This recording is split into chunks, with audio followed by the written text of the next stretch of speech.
ਅਗਲੀ ਖਬਰ ਵੱਲ ਚੱਲੀਏ। ਨਿਓਲੈਨ ਮਰੀਨੋ ਨਾਮ ਦਾ ਵੈਨਜ਼ੂਏਲਾ ਦਾ ਰਹਿਣ ਵਾਲਾ ਇਹ ਬੰਦਾ ਅਮਰੀਕਾ ਦੇ ਵਿੱਚ ਐਂਟਰ ਹੋ ਗਿਆ ਇਲੀਗਲੀ।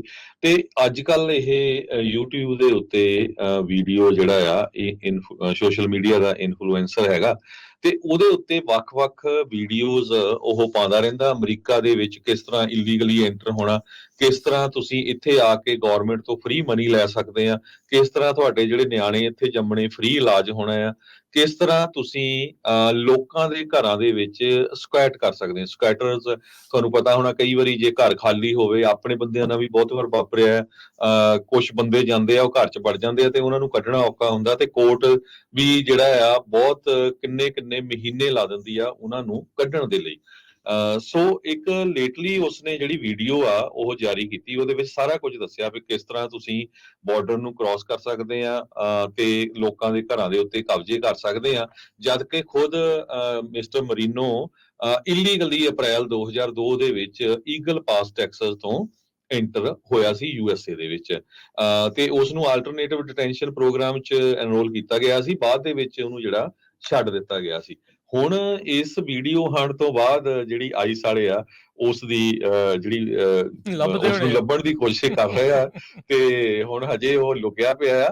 ਪਰ ਉਹ ਵੀਡੀਓ ਦੇ ਵਿੱਚ ਪੂਰਾ ਐਕਸਪਲੇਨ ਕਰਦਾ ਵੀ ਕਿਸ ਤਰ੍ਹਾਂ ਉਹ ਖੁਦ, ਉਹਦੀ ਵਾਈਫ ਤੇ ਇੱਕ ਜਿਹੜੀ ਉਹਦੀ ਬੱਚੀ ਆ, ਉਹ $350 ਹਰ ਹਫ਼ਤੇ ਫੈਡਰਲ ਗਵਰਨਮੈਂਟ ਤੋਂ ਜਿਹੜੀ ਮਨੀ ਆ ਉਹ ਕਿੱਦਾਂ ਜਿਹੜੀ ਰਿਸੀਵ ਕਰ ਰਹੀ ਹੈਗੀ ਆ। ਪੱਠਾ ਬਿਠਾਉਣਾ ਇਨਫਰਾਸਟ੍ਰਕਚਰ ਦਾ ਇਹਦੇ ਵਿੱਚ, ਹੋਰ ਤਾਂ ਕੁਝ ਨਹੀਂ ਹੈ। ਵੈਨੇਜ਼ੁਏਲਾ ਦਾ ਜਿਹੜਾ ਨੈਸ਼ਨਲ ਆ, 5 ਲੱਖ ਇਹਦੇ ਫਾਲੋਅਰ ਆ ਟਿਕਟੌਕ ਦੇ ਉੱਤੇ, ਤੇ ਉੱਥੇ ਉਹਨਾਂ ਲੋਕਾਂ ਨੂੰ ਇਹ ਸਾਰਾ ਕੁਝ ਜਿਹੜਾ ਉਹ ਸਿਖਾ ਰਿਹਾ ਵੀ ਕਿੱਦਾਂ ਜਿਹੜਾ ਆ ਭੱਠਾ ਜਿਹੜਾ ਉਹ ਬਹਾਇਆ ਜਾਵੇ। ਜੇ ਤੁਸੀਂ ਆ ਹੀ ਗਏ ਆ ਤੇ ਤੁਸੀਂ ਮਿਹਨਤ ਕਰਨ ਦੇ ਲਈ ਆਏ ਆ, ਜਾਂ ਇੱਥੇ ਲੋਕਾਂ ਦਾ ਖੂਨ ਪਸੀਨੇ ਦੀ ਕਮਾਈ ਜਿਹੜੀ ਆ ਉਹ ਚੂਸਣ ਦੇ ਲਈ? ਇਸੇ ਲਈ ਆਪਾਂ ਦੇਖ ਰਹੇ ਹਾਂ ਹਰਜੋਤ ਸਿੰਘ ਜੀ ਵੀ ਇਸ ਟਾਈਮ ਜਿਹੜਾ ਇੱਕ ਰੈਟਰਿਕ ਜਾਂ ਇੱਕ ਮਾਹੌਲ ਇਦਾਂ ਦਾ ਅਮਰੀਕਾ ਦੇ ਵਿੱਚ ਵੀ ਹੋ ਰਿਹਾ ਹੈ, ਜਿੱਥੇ ਇਮੀਗ੍ਰੈਂਟਸ ਦੇ ਉਲਟ ਜਿਹੜਾ ਆ ਉਹ ਆਵਾਜ਼ ਜਿਹੜੀ ਉਹ ਚੱਲ ਰਹੀ ਆ। ਇਹ ਆਉਣ ਵਾਲੇ ਸਮੇਂ 'ਚ ਪਤਾ ਨਹੀਂ ਮਾਹੌਲ ਕਿੱਦਾਂ ਦਾ ਬਣਨਾ ਆ। ਤੁਸੀਂ ਇੱਕ ਚੀਜ਼ ਜਿਹੜੀ ਹੈ ਸਪਸ਼ਟ ਜਿਹੜੀ ਕਰ ਲਓ, ਆਪਣੇ ਵੀ ਬਹੁਤ ਸਾਰੇ ਲੋਕ ਚਲੋ ਕਹਿੰਦੇ ਆ, ਦੈਟਸ ਫਾਈਨ, ਹਰ ਇੱਕ ਦੀ ਆਪੋ ਆਪਣਾ ਓਪੀਨੀਅਨ ਆ, ਪਰ ਜਿਹੜੇ ਇੱਥੇ ਵਾਲੇ ਲੋਕ ਆ ਉਹਨਾਂ ਨੇ, ਤੁਸੀਂ ਚਾਹੇ ਤੁਹਾਡੇ ਕੋਲ US ਦਾ ਸਰਟੀਫਿਕੇਟ ਵੀ ਹੋਊਗਾ ਨਾ, ਤਾਂ ਵੀ ਉਹਨਾਂ ਨੇ ਤੁਹਾਨੂੰ ਇਮੀਗ੍ਰੈਂਟ ਹੀ ਕਹਿਣਾ ਆ, go back to your country ਵਾਲਾ ਜਿਹੜਾ ਉਹ ਕਹਿਣਾ ਆ। ਸੋ ਇਦਾਂ ਦੇ ਨਕੰਮੇ ਬੰਦਿਆਂ ਨੂੰ ਤਾਂ ਪਹਿਲੇ ਪਰਦਾਫਾਸ਼ ਹੋ ਕੇ ਰੋਕਣੇ ਚਾਹੀਦੇ ਆ। ਜਿਹੜੇ ਲੋਕ ਕੋਈ ਆਪਣਾ ਜੀਵਨ ਸਵਾਰਨ ਦੇ ਲਈ ਇੱਥੇ ਆ ਰਿਹਾ ਆ, ਉਹਨਾਂ ਸਾਰਿਆਂ ਦੇ ਪੈਰਾਂ ਦੇ ਵਿੱਚ, ਉਹਨਾਂ ਦੇ ਰਾਹਾਂ ਦੇ ਵਿੱਚ ਅਜਿਹੇ ਜਿਹੜੇ ਟਿਕਟੋਕਰ ਆ ਉਹ ਕੰਡੇ ਬੀਜ ਰਹੇ ਆ। ਲੋਕਾਂ ਦੇ ਵਿੱਚ ਹੋਰ ਕੁਝ ਨਹੀਂ, ਸਿਰਫ ਨਫ਼ਰਤ ਤੇ ਹੇਟ ਅਜਿਹੀਆਂ ਚੀਜ਼ਾਂ ਕਰਕੇ ਇਮੀਗ੍ਰੈਂਟਸ ਦੇ ਉਲਟ ਜਿਹੜੀ ਉਹ ਪੈਦਾ ਹੁੰਦੀ ਜਾ ਰਹੀ ਹੈਗੀ ਜੀ। ਸੋ ਬਿਲਕੁਲ ਇਹ ਜਿਹੜੀ ਲੇਟੈਸਟ ਵੀਡੀਓ ਉਸਨੇ ਬਣਾਈ ਆ ਵੀ ਕਿਸ ਤਰ੍ਹਾਂ ਆਣਾ, ਕਿਸ ਤਰ੍ਹਾਂ ਲੋਕਾਂ ਦੇ ਘਰਾਂ 'ਚ ਕਬਜ਼ੇ ਕਰਨੇ, ਕਿਸ ਤਰ੍ਹਾਂ ਗਵਰਨਮੈਂਟ ਤੋਂ ਜਿਹੜੀ ਹੈਲਪ ਲੈਣੀ ਆ, ਕਿਸ ਤਰ੍ਹਾਂ ਐਪਲੀਕੇਸ਼ਨ ਭਰਨੀ ਆ, ਕਿਸ ਤਰ੍ਹਾਂ ਫ੍ਰੀ ਮੈਡੀਕਲ ਲੈਣਾ ਆ, ਇਦਾਂ ਦੀਆਂ ਉਹ ਟਿਕਟੌਕ ਬਣਾਉਂਦਾ ਰਹਿੰਦਾ। ਜਿਹੜੀ ਲੇਟੈਸਟ ਉਹਦੀ ਟਿਕਟੌਕ ਸੀ, ਉਹ ਪੁਲਿਸ ਦੀ ਕਾਰ ਦੇ ਕੋਲ ਖੜ ਕੇ ਡੈਨਵਰ ਕੋਲੋਰਾਡੋ ਦੇ ਵਿੱਚ ਜਿਹੜੀ ਸੇਫਟੀ ਨਹੀਂ ਨਾ ਮਹਿਸੂਸ ਹੁੰਦੀ ਹੋਣੀ ਕਿਤੇ ਹੋਰ ਬਣਾਈ ਸੀਗੀ।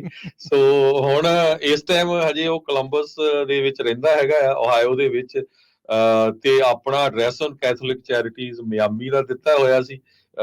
ਪਤਾ ਨਹੀਂ ਹੁਣ ਆਈਸ ਵਾਲੇ ਜਾਂ ਕੋਈ ਸਰਕਾਰ ਇਸ ਨੂੰ ਫੜੂਗੀ। ਦੇਖੋ ਬਹੁਤ ਸਾਰੇ ਜਿਹੜੇ ਧਾਰਮਿਕ ਸੰਸਥਾਵਾਂ ਉਹ ਮਦਦ ਕਰਦੀਆਂ, ਇਹ ਸੋਚ ਕੇ ਵੀ ਲੋਕ ਚੰਗੇ ਆ, ਇਹਨਾਂ ਨੂੰ ਮਦਦ ਦੀ ਲੋੜ ਆ, ਜਿਹਦੇ ਵਿੱਚ ਹੁੰਦਾ ਵੀ ਆ, ਬਹੁਤਾਤ ਦੇ ਵਿੱਚ ਲੋਕਾਂ ਨੂੰ ਏਦਾਂ ਮਦਦ ਦੀ ਲੋੜ ਵੀ ਹੁੰਦੀ ਆ।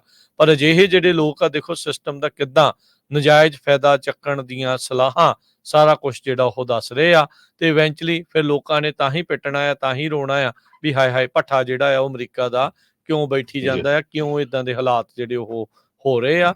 ਲੋੜਵੰਦ ਨੂੰ ਮਦਦ ਮਿਲੇ, ਕਿਸੇ ਨੂੰ ਕੋਈ ਦਿੱਕਤ ਨਹੀਂ ਹੁੰਦੀ, ਪਰ ਜਦੋਂ ਨਜਾਇਜ਼ ਹੋਣ ਲੱਗ ਜਾਂਦੀ ਆ ਫਿਰ ਲੋਕਾਂ ਨੂੰ ਜਿਹੜੀ ਆ ਉਹ ਗੁੱਸਾ ਆਉਣ ਲੱਗ ਜਾਂਦਾ ਆ। ਸੋ ਬਿਲਕੁਲ ਉਹ ਆਪਣੇ ਵੀਡੀਓ ਦੇ ਵਿੱਚ ਉਹ ਕਹਿੰਦਾ ਵੀ I don't like to work, ਮੈਂ ਕੰਮ ਨਹੀਂ ਕਰਨਾ ਚਾਹੁੰਦਾ।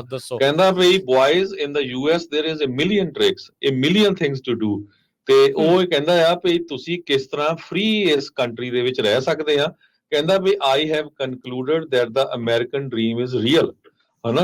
ਤੇ ਮੈਨੂੰ ਲੱਗਦਾ ਹਰਜੋਤ ਸਿੰਘ ਜੀ ਆਪਾਂ ਵੀ ਸਾਰੇ ਕੰਮਕਾਜ ਛੱਡ ਕੇ ਇਹਦੇ ਫਾਲੋਅਰ ਵੜ ਕੇ ਆਪਾਂ ਕਰਦੇ ਆ, ਐਵੇਂ ਟੈਕਸ ਤੇ ਹੀ ਜਾਂਦੇ ਇਹਨਾਂ ਤੇ ਉਹਦੇ ਵਿੱਚ ਫਿਰ ਕਿੱਦਾਂ ਫੂਡ ਸਟੈਂਪ ਲੈਣੀ ਆ, ਫੂਡ ਸਟੈਂਪ ਲੈ ਕੇ ਉਹਨਾਂ ਦੇ ਨਾਲ ਫਿਰ ਫੂਡ ਦੇ ਨਾਲ ਬੈੱਡ ਤੇ ਫੋਟੋ ਪਾ ਕੇ ਪੂਰਾ ਪਾਉਂਦਾ ਆ।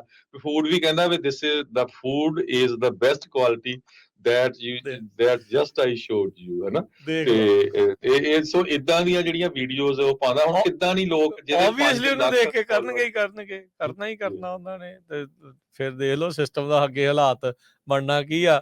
ਉਹ ਰੌਲਾ ਜਿਹੜਾ ਉਹ ਸਾਰੇ ਜਣੇ ਪੋਲੀਟੀਸ਼ੀਅਨ ਆਪੋ ਆਪਣਾ ਪਾਈ ਜਾਂਦੇ ਆ, ਸਿਸਟਮ ਨੂੰ ਸੁਧਾਰਨ ਵੱਲ ਕਿਸੇ ਦਾ ਕੋਈ ਨਹੀਂ ਹੈਗਾ।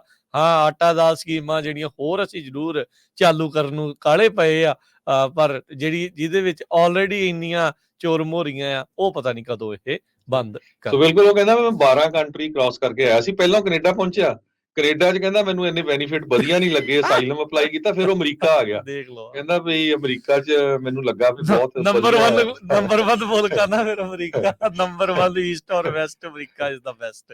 ਇਹ ਤਾਂ ਉਹ ਗੱਲ ਕੀਤੀ ਇਹਦੇ। ਕਹਿੰਦਾ ਕੈਨੇਡਾ ਵਾਲਿਆਂ ਨੇ ਤਾਂ ਸਿਰਫ 1 ਮਹੀਨੇ ਲਈ ਸਾਨੂੰ ਪੈਸੇ ਦਿੱਤੇ।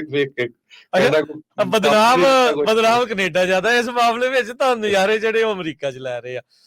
ਪਰ ਇਹ ਆ ਵੀ, ਪਰ ਦੇਖੋ ਹਰਜੋਤ ਸਿੰਘ ਜੀ, ਮੁੱਕਦੀ ਗੱਲ ਇਹ ਆ ਵੀ ਇਹ ਨਹੀਂ ਆ ਵੀ ਚਲੋ ਆਪਾਂ ਜੇ ਖਬਰ ਕਰ ਰਹੇ ਤਾਂ ਮਤਲਬ ਇਹ ਆ ਵੀ ਉਹਨੂੰ ਦੇਖ ਕੇ ਤਾਂ ਤੁਸੀਂ ਗਲਤ ਚੀਜ਼ਾਂ ਜਿਹੜੀਆਂ ਸਿੱਖਣੀਆਂ। ਪਰ ਮਸਲਾ ਇਹ ਆ ਵੀ ਇਹ ਹੋ ਵੀ ਕੀ ਜਿਹੜਾ ਇਹ ਰਿਹਾ ਹੈਗਾ ਆ। ਸੋ ਇਸ ਤੋਂ ਗਾਂਹ ਜਿਹੜਾ ਆ ਉਹ ਚੱਲਣ ਦੀ ਲੋੜ ਹੈ। ਤੇ ਉਹਦਾ ਬੇਬੀ ਵੀ ਰਾਜਕਨਵੀਰ ਸਿੰਘ ਜੀ ਇੱਥੇ ਹੀ ਹੋਇਆ, ਅਮਰੀਕਾ ਦੇ ਵਿੱਚ ਉਹਦੀ ਗੁੱਡੀ ਹੋਈ ਆ।